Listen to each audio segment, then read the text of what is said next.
आकाशवाणी नागपूर. समृद्धी शनिवारी आपल्याला ठळक बातम्या देत आहे. जागतिक जल दिनाचं औचित्य साधून नागपूर शहराचे नैसर्गिक वैभव असलेल्या जलस्रोतांचे संवर्धन, संरक्षण आणि पुनरुज्जीवन करण्यासाठी महापौर नीता ठाकरे यांनी आज विविध स्वयंसेवी संस्थांसोबत एक विशेष बैठक घेतली. या बैठकीत महापौर नीता ठाकरे यांनी नागपूरमधील नाग नदी, पिवळी नदी आणि पोहरा नदी या मुख्य जलवाहिन्यांसह शहरातील अंबाझरी आणि फुटाळा तलावाच्या सद्यस्थितीवर या बैठकीत सविस्तर चर्चा केली. केवळ नद्या आणि तलावांची स्वच्छताच नव्हे तर भविष्यातील पाण्याची गरज लक्षात घेता शहराची भूजल पातळी वाढवणं अत्यंत आवश्यक असल्याचं महापौरांनी नमूद केलं. आगामी काळात भारत ग्लोबल साऊथमधल्या सर्व उदयोन्मुख अर्थव्यवस्थांच्या तंत्रज्ञानविषयक गरजा पूर्ण करेल असं केंद्रीय शिक्षण मंत्री धर्मेंद्र प्रधान यांनी म्हटलं आहे. ते आज IIT मुंबईमध्ये आयोजित Bharat innovates deep tech pre summit 2026च्या समारोप समारंभात बोलत होते.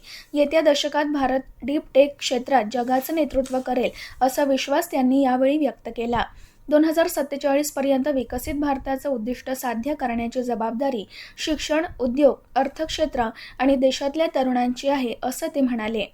पुण्यभूषण फाउंडेशनतर्फे दिला जाणारा पुण्यभूषण पुरस्कार यंदा ज्येष्ठ उद्योगपती अभय फिरोदिया यांना जाहीर झाला आहे.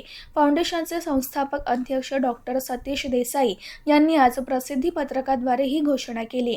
ज्येष्ठ शास्त्रज्ञ डॉक्टर रघुनाथ माशेलकर यांच्या अध्यक्षतेखालच्या निवड समितीनं उद्योगपती अभय फिरोदिया यांचं नाव या पुरस्कारासाठी निश्चित केलं.